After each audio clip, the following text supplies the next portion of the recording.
This is Geek News Central. My name is Todd Cochran, coming to you from the new media production studio. The lead stories are Elon says no deal. Experian has absolutely, unequivocally, the most unacceptable security issue that's unbelievable. Wait till we talk about it. Uber, well, emails will expose the buried bodies. And no ads coming to your Android lock screen. I want to welcome you to episode 1611 of the Geek News Central podcast for Monday, July 11th. This show is sponsored in part by GoDaddy.com and listeners just like you. Great deals from GoDaddy can be found at geeknewscentral.com/GoDaddy. You can support this show today at geeknewscentral.com/insider. For those of you that are brand new to the show, make sure you get over to geeknewscentral.com, follow or subscribe to the podcast while you're on the website. You'll find that on the right-hand column. Also, get signed up for our newsletter. That's a little bit further down. That way you'll get the show notes delivered directly to your inbox immediately following the show. You can always join our chat room at geeknews.chat or our Discord channel. Both those links will be in the show notes tonight. You can always contact me via email, geeknews@gmail.com or @geeknews on Twitter. You can follow me on Facebook. No sweat there to do that. Just search for my name. Partner shows, they're all linked at geeknewscentral.com. This show, of course, is sponsored by the longest-running continuous sponsor of a podcast. That's our good friends at GoDaddy. I want to thank GoDaddy for being a longtime sponsor of the show here. And you, yes, you, the listener of this show, can save a pile of money by using my promo codes. It's real simple. Go over to geeknewscentral.com/GoDaddy and save 30% off new product purchases, or get a new or transferred domain name for $4.99, or $1.99 a month economy hosting for the first year with, get this, a free domain name. Again, $1.99 a month economy hosting for the first year with a free domain, or $2.99 a month. $2.99 manage WordPress hosting site for the first year with a free domain. Some great deals there. Or get a free trial of GoDaddy website builder, your choice of personal, business, or business plus plans. That's a 1-month free trial. All my promo codes are linked to geeknewscentral.com/GoDaddy. You can click on the codes to lock in the savings. That's probably the easiest way to do it. Or go over to GoDaddy and use it at checkout. But I'm going to tell you, these hosting deals are fantastic. Get them now, because you need to get busy. You need to either start a podcast, you either need to start a website, e-commerce site. You need something, a little standby, a little side business to help you with any potential issues that are coming with the economy. So get your code, get your GoDaddy website now. Let's get running. Let's get things happening. If you've already got one, use that 30% off code. Save money. Don't forget. Share these friends. Share these codes with friends, family members, people that you know. Don't write it on the bathroom wall. But every time you use one of my promo codes or share my promo code with a friend or family member, it's just like writing a check to the show. So please do that. Those codes all work. They've all been checked. And again, you're supporting this podcast, helping us keep us online, an independent writing team employed. So again, we're a small team here, and so your support is greatly, greatly appreciated. So lots of things happening here, and I'm going to tell you, just from a busy standpoint, reminder again, the Podcast Awards nominations are open. Go over there and vote. I had a nice, relaxing weekend, literally no projects. But again, I've got travel planned for late August, 3 cities in 2 weeks. Plus, I'm going to be gone in October. But other than that, smooth sailing here for the near future with no off time planned. But I do want to thank all of you for your ongoing support. And those of you that are insiders, hey, thank you so much for your ongoing support of the show. Also, haven't been getting too much feedback on some of the new layout screens I've been doing while I'm live. So, what say you? How does it look to you? And what can I do to improve it? I'm not a graphically inclined individual, so let me know what we should do for a layout on the live show screen. So let's kick off with the first article, and this one wowed me. I mean, it wowed me. And it's from Krebs on Security, and they're talking about Experian.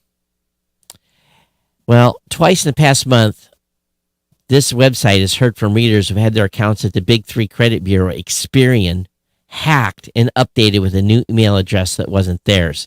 In both cases, the readers had used password managers like strong, unique passwords for their Experian accounts.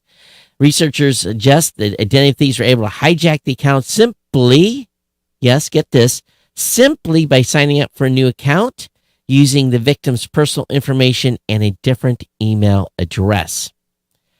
So this is a remarkable article. And Experian does not have two-factor authentication.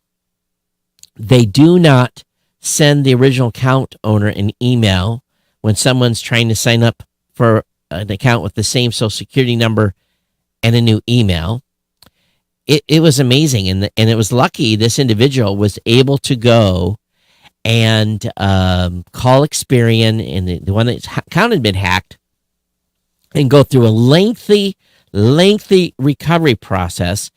And specifically, it was able to answer the credit report question successfully, which authenticated them to their system. And the representative read back the stored security question and PIN, which was nothing he would have ever picked.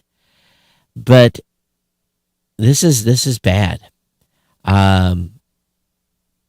He says, the most frustrating part of this whole thing is I received multiple here's your login information emails later that I attributed to the original attackers coming back and attempting to use a forgot email username flow, likely using my SSN and date of birth, but did not go to their emails that they were expecting. Given that Experian doesn't support two-factor authentication of any kind and that I don't know how they were able to get access to my account in the first place, I felt very helpless.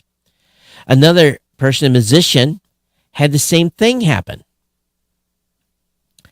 And he says, I was able to open a new account using my SSN, date of birth, and answering some real basic questions like what kind of car did you take out a loan for, or what city did you used to live in?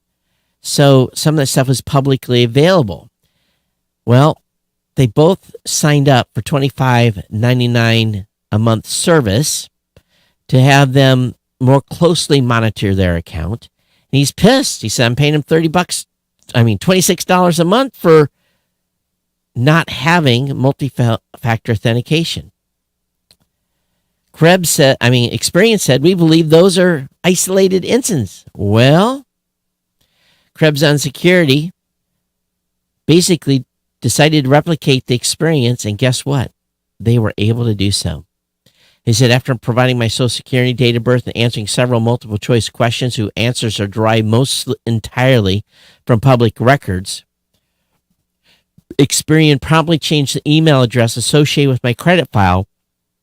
It did so first without confirming that new email address could respond to messages or that the previous email address approved the change.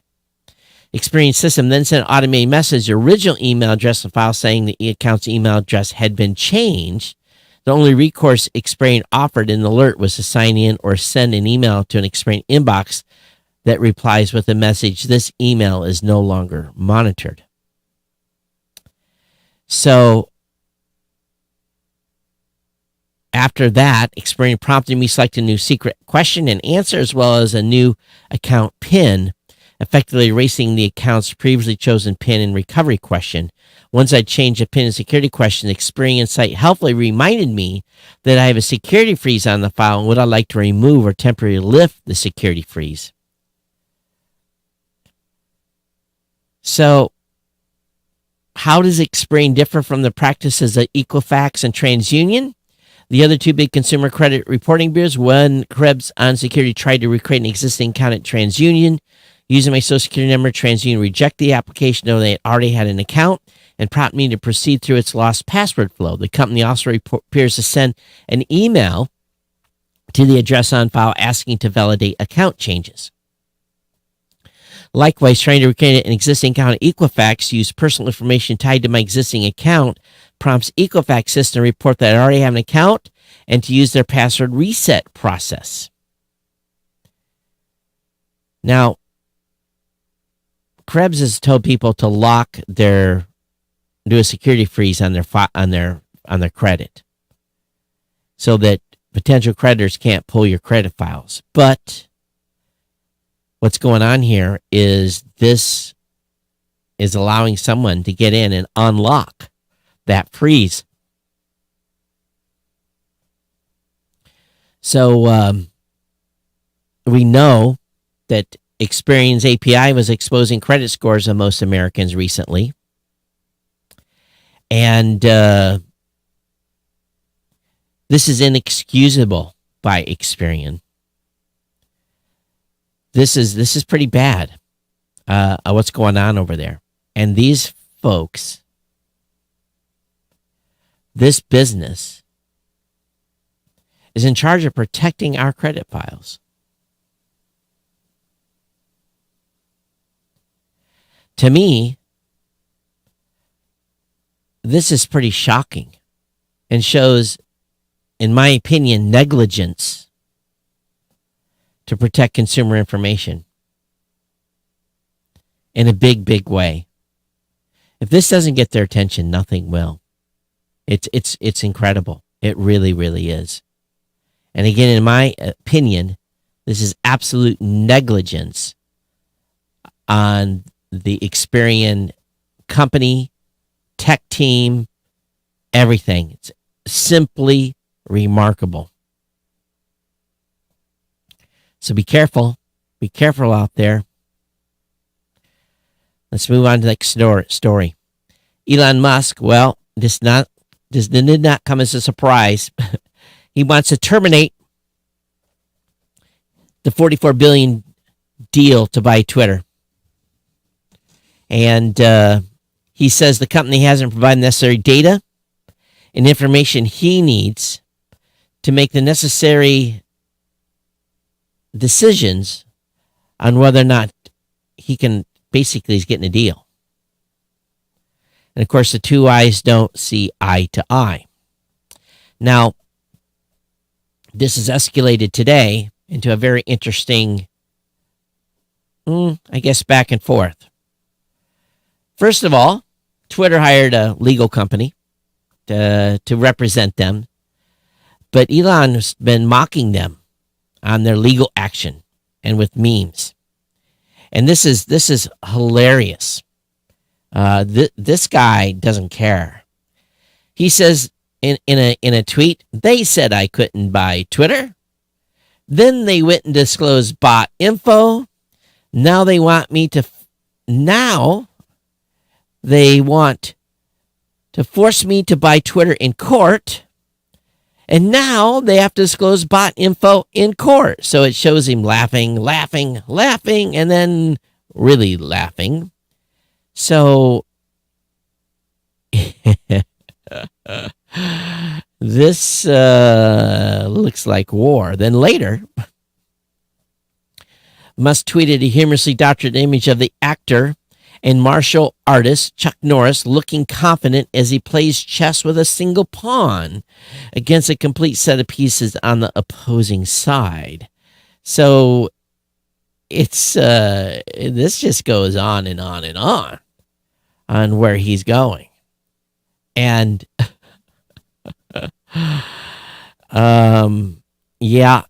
this is going to get ugly. It's definitely going to get very, very ugly. The court, the battle. He may end up still having to buy Twitter. But, Twitter hired an elite merger law firm. And so I'm sure it's going to be a forthcoming lawsuit. Watchell Lipton, the leading litigation practice in Delaware, where the majority of public companies are incorporated, It defends the companies in lawsuits over breach of fiduciary duty and broken merger agreements in the state. To defend against Twitter's lawsuit, Musk has hired Quinn Emanuel and Sullivan. The firm led his successful defense against a defamation claim in 2019 and is represented as part of an ongoing shareholder lawsuit over his failed attempt to take Tesla private in 2018. But this deal still could be forced to be closed. And the stock was bound like to 33.5, so it took a little bit of a hit today. So we'll see. We'll see what happens with this. Some legal folks says Twitter has a good case. So he may up still owning it, but maybe it'll be a deal. Maybe he'll get a new deal. Maybe he'll get a discount. Time will tell on this. And more bombshells. Uber emails. An executive admits we're not legal. Another claims we're all pirates. An Uber data leak made public more than 124,000 confidential files. And media outlets only just begin digging up all the dirt buried in the so-called Uber files gathered by the Guardian. The more than 124,000 confidential files reportedly show precisely how Uber's greed drove unethical executive decision-making during the ride-sharing app's global expansion. Again, this is according to Ars Technica. The Guardian did a deep dive into the private communications that form the majority of the data link. The cache of 83,000 emails, iMessages, and WhatsApp messages allegedly reveals an inside story of how Uber spent 5 years evading police while imperiling driver safety, attacking rivals, secretly wooing officials with financial incentives, and brazenly disregarding laws in pursuit of market dominance. Acknowledging misdeeds that occurred between 2000 and 2017, all Uber has to say now is, let's leave the past in the dust. So, despite Uber's wishes, the past is unlikely to remain in the past, though, and the timing of the Uber files release is not great. The public reckoning of the Uber files rise just as the tech company has become profitable for the first time in its history. The Guardian report is the first of many to come from a massive global investigation Uber conducted by 180 journalists representing 40 media outlets. They came together through the International Consortium of Investigative Journalists to share the treasure trove in hopes of telling the full story of Uber's dodgy past. This summer, expect to see more scandalous Uber stories from outlets including the BBC, Washington Post, etc. So, messages from executive evidence how Uber allegedly strategically skirted regulations in many countries, including Turkey, South Africa, Spain, Czech Republic, Sweden, France, Germany, and Russia. And the message also documented how at least a dozen times when law enforcement in France, the Netherlands, Belgium, India, Hungary, and Romania attempted raids on Uber offices to crack down on suspected illegal activity, and Uber flipped an internal kill switch to cut off authorities from accessing its data systems. So, the Guardian, a spokesman told the Guardian that the kill switch software was not designed to help Uber evade authorities and should never have been used to thwart legitimate regulatory action. The spokesperson also said Uber stopped using software in 2017 when their CEO was replaced. So, we'll see. We'll see what happens with this. It's not going to paint a pretty picture of Uber's early days. Okay, no ads are coming for your Android lock screen. There was a little bit of this in the last show. Lock screen provider Glance is launching in the U.S., but without ads. But they are launching in the U.S. This report from last week sparked concerns about advertising arriving on the lock screens of Android phones. Glance said they won't be implementing ads in U.S. versions of its products and is instead exploring other monetization options such as subscriptions and commerce links. We are very clear that in the U.S. we will not have ads on the lock screen at all. The company also showed CNET what its lock screen platform will look like in the U.S. Glance will be taking an approach it calls spaces, which essentially displays content in the lock screen that's tied to a theme or interest. So we will see. So those of you with Android users, don't worry. It looks like you're not going to be advertised to immediately. This next story is almost amazing. Oh, it is amazing. And I just have to, this is from the Wall Street Journal, that I don't have access to, but it's reported on osnews.com. The U.S. Department of Justice is gearing up for a possible antitrust lawsuit against Google's ad business, and a new report from the Wall Street Journal outlines a concession Google is proposing in response to the investigation. Google might split up some of its ad business and move it to Google's parent company, Alphabet. The media of the Wall Street Journal reports, as part of one offer, Google has proposed splitting parts of the business that auctions and places ads on website apps into a separate company under the Alphabet umbrella. Some of the people said that entity could potentially be valued at tens of billions of dollars, depending on what asset it contained. If the DOJ takes them up on this offer, all hope for any serious antitrust action in the U.S. is gone. Let us hope they do not go down this route.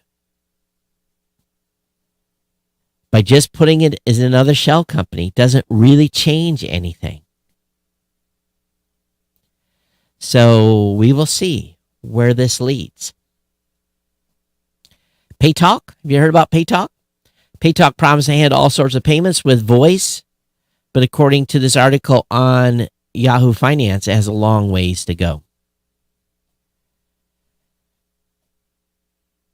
It's one of the first products in Amazon's Black Founders Build with Alexa program, which uses conversational AI to carry out transactions via smart devices using the PayTalk app.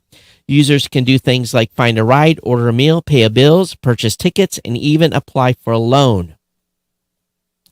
We see the opportunity in generations already using voice services. Now, many of you have already seen this, but in my town, there's not very many businesses that are super tech savvy.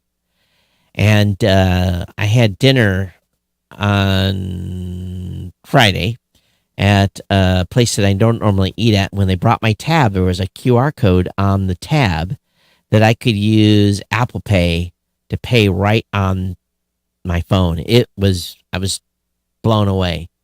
And sending my credit card off. And I know many of you have already seen that, but it's the first I've seen it in this town. And I asked the gal how it worked, and she said, when you pay via your phone, all I do is check the app, and it shows whether or not on her device showed whether or not the bill was paid. And out the door we went. It was simple. I didn't have to give my credit card, worry about being swiped twice or any of that stuff. Just did it and paid via the phone. And I know many of you have been doing that for years in different locations, but in this small town, that was a first, and I was pretty excited about it. The Apple Care project reportedly still running into roadblocks. And Information Day published an extensive chronology of the project so far. And it just goes into the details of what's going on. They're having challenges. And they've had some near accidents. But of course, a lot of this technology, they're obviously using drivers in cars and so forth. So we'll see what happens. But I'm not going to go into details here. The article will be up in the show notes for you to review. It should not be unexpected. PC sales take a double-digit tumble in quarter two. The PC market is resting, not dead, despite the Shanghai lockdown and fears of global recession. According to preliminary estimates by the number crunchers, 71.3 million computers were sold into channels during the 3 months, equating to a 15.3% year-on-year decline. And fear of a recession continues to mount and weaken demand across segments. Consumer demand for PC is weak in the near term and is risked at perishing in the long term as consumers become more cautious about their spending. Of course, we saw some slowdown before, and so time will tell. Commercial PC demand is also showing signs of a slowdown. So we'll watch where it goes. Qualcomm and Ericsson Thales are working on delivering 5G from orbit. So such a network is intended to provide complete global coverage for telecoms, including places typically served only by legacy satellite phone systems. The collaboration follows approval in March for satellite-driven 5G non-terrestrial networks and released 17 of the 5G specification from the 3GPP telecommunications standards body, giving the go-ahead for development. The trio said they have separately conducted detailed research, including multiple case studies and simulations, which led to the decision to move forward. In other words, there's still research to see if it gets made to work. I think the challenge is, where's these satellites going to be? What's the lag going to be? It's going to be interesting to see where this runs. And I don't know. What is acceptable voice lag? If you're going out to geosynchronous and back, what is that round trip time at the speed of light? I don't know if that can be done from. I think that has to be low Earth orbit as well. I don't have enough info. We'll find out more as this develops, as they're researching it. Sony's new portable speakers are waterproof and better with calls. As it does every year around this time, Sony's introduced new entries in its wireless speaker lineup. So they're called the IP67, and they look pretty nice, just like any other of these external speakers. Nice that they're waterproof, but started around $200. Is where the pricing falls in. DeepMind AI reacts to physically impossible DeepMind AI reacts to the physically impossible like a human infant. I've been hearing a lot of stuff here recently about a Google thing. I think it's called G Lambda. Now this system, this DeepMind AI, called Plato. DeepMind researcher Louis Pilato and his colleagues developed an AI dubbed Plato, which adopts the thesis that objects play a central role in representation and prediction of the physical world around us. They use video training data to show it videos of many simple scenes to improve Plato's performance. Plato reacted similarly to how a baby expresses surprise when seeing an impossible event, and learning effects were seen after 28 hours of video. He explained that Plato uses objects at all stages of processing, representing visual inputs as a series of objects, reasoning about interactions between objects, and producing outputs that are predictable on a per-object basis. They said, we found that Plato passed the test in our physical concept dataset. But when we trained flat models that were as big or even bigger than Plato, but didn't have an object-based representation, we found that they didn't actually pass all of our tests, suggesting that objects really are critical parts of physical understanding. So, while a wealth of AI applications might benefit from a bit of real-world physics, self-driving cars, the author stresses that the finding was really about helping other studies in AI. But I've heard about this stuff that Google is doing, and they are having some intelligent conversations with AI. And this is very, very curious to me, where we're going. It's only a matter of time, right? So what all of you think about artificial intelligence? When will they become self-aware? Are we close? That is the question I want all of you to think about. And I'm going to start looking for more of this type of stuff. So Kirk, if you're listening, keep your eye out for AI articles.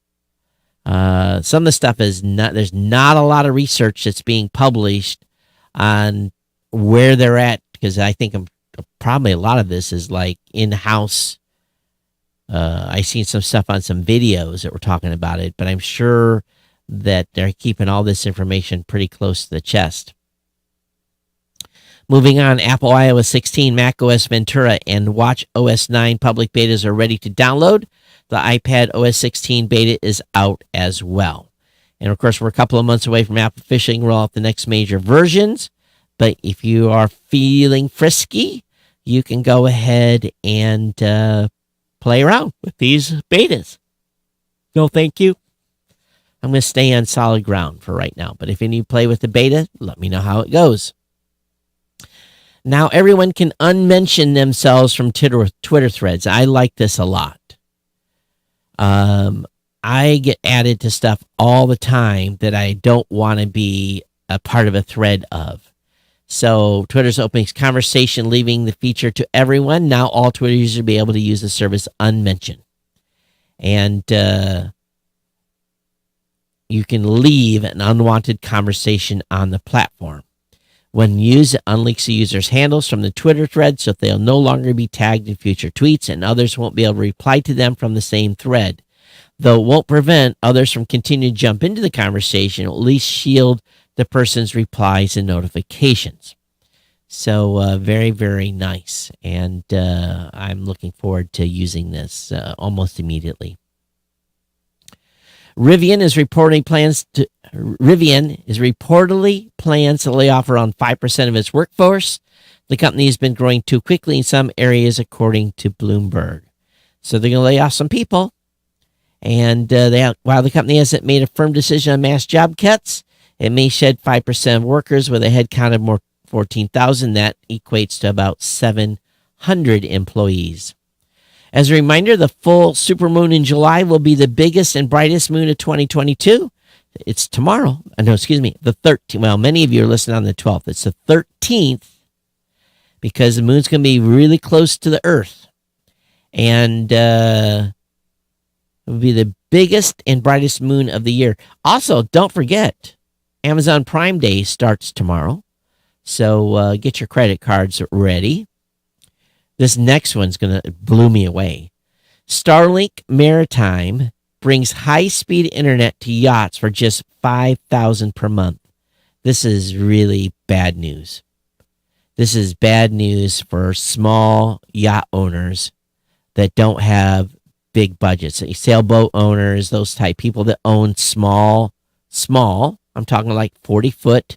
Not small in dollars, still $1 million, $2 million, like that, but still $5,000 per month for maritime internet access for yachts. Now, if you have $100 million yacht, $5,000 is nothing a month. But the service an add-on for someone who spent a few hundred. If you're that, it's no big deal. But the setup costs are $10,000, and the monthly fees again $5,000.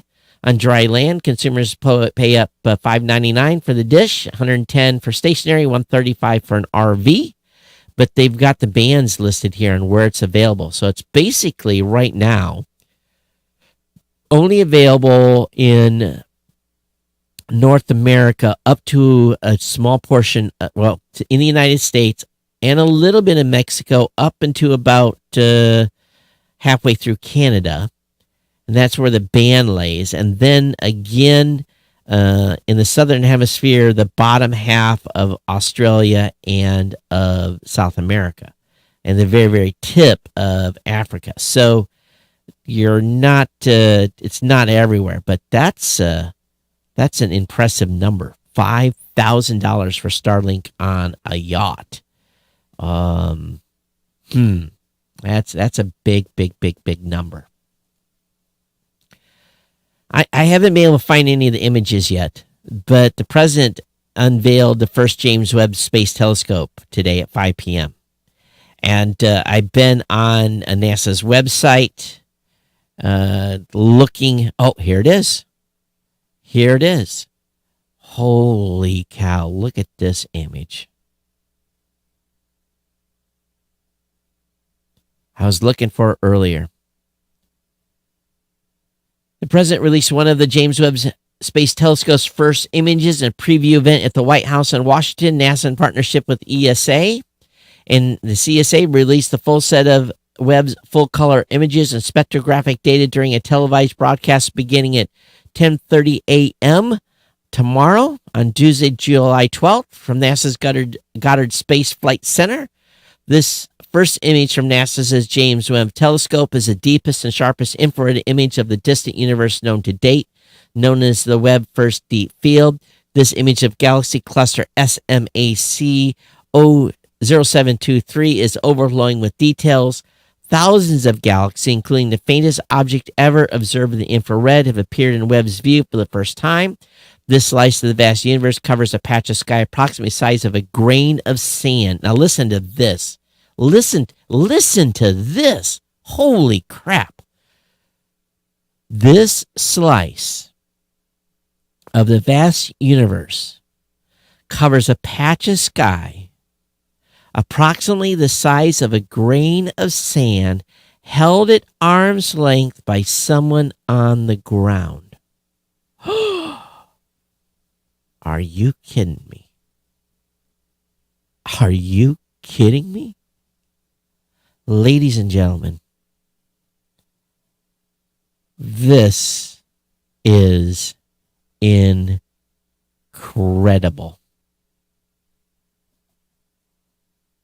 Wow.